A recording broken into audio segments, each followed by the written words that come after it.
Pagliacci, of course, is the quintessential verismo opera, meaning, of course, that its story is ensconced in realism. But it's also, I think, one of the best examples of why we like grand opera. What is grand opera? And it's taking the emotional ideas behind a singer's thoughts and expressing these emotions on a grand scale. And so what makes an opera like Pagliacci work in say a 3,000-seat auditorium in a big hall is pieces like Vesti la Giubba. Because here is this grandly lyrical piece with this melody that the world knows. But when you really think about it, it is this over-the-top, in a way, emotional expression that is so grand. That's what we love about grand opera, you know. So, and it's not, and even when you think about it, I mean, for the tenor, I mean, the tenor in Pagliacci is supposed to be a dramatic tenor, which means that there's got to be a lot of weight in the sound, and to get over the orchestra, and also the kind of emotional expression that he's going to have to come up with. Now, the Vesti la Giubba doesn't go that high. The other parts do, you know. I mean, there's for Canio. Certainly, he has options to sing high throughout the opera, including a big high B at the beginning. But what he has to have is, in the outpouring of this grief and this expression of the you know, the clown crying, is he has to have this stamina to sing relatively slowly, really with a lot of sound, and up above the staff in a tessitura that can be that is not the extreme. You know, it's not the high C, but it can be dangerous where that's going there if a singer doesn't know what he's doing, because it takes, as I said, a lot of weight and a lot of stamina. But for me, for the audience, I mean, Vesti la Giubba is what grand opera's all about. That's why the world loves that aria so much, because the sorrow is expressed so big. That's really what for me, that's what grand opera is musically, as opposed to scenically.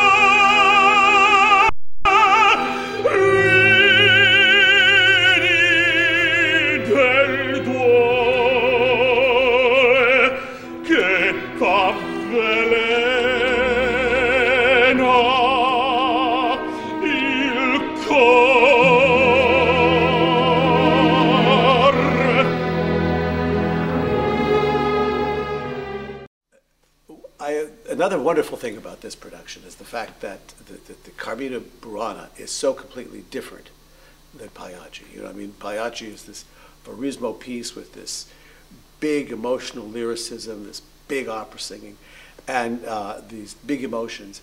And Carmina, of course, is written in the 20th century, using much more percussive techniques, and at the same time connecting to the Middle Ages.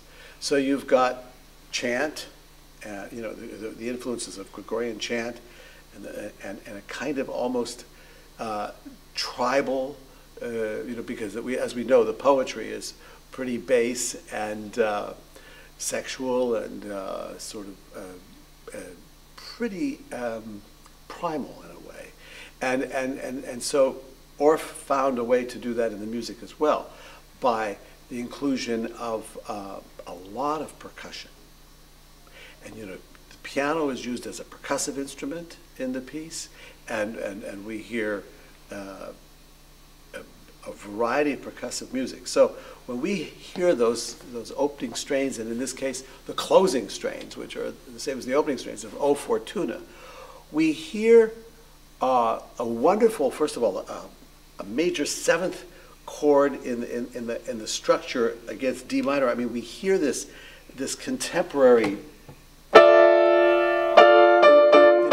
Right away we get a little bit of a clash that says, You know, we're in the 20th century, but very easy, of course, and, you know, and it's ensconced in D minor. But once that piece starts, then that rhythm starts, bum, bum, bum, bum, bum, bum, bum, bum, bum. You know, and then we are into that, almost, as I said, that it's a primitive kind of rhythm that's in Carmina throughout. And then it finally, the chorus starts very pianissimo, grows, grows, grows, and then finally that pam, pam, pam, pam, they're just screaming that, and at the same time hitting those rhythms. And it's just, you know, it works its way inside you, you know. And I think there's two things as human beings that we respond to in music. One is gorgeous melody, and of course, because, you know, our heart is beating, we're very rhythmic beings, and so this, you know, Carmina. I think the reason like Carmina is so popular is because of the rhythms. It's the rhythms that just drive the public wild.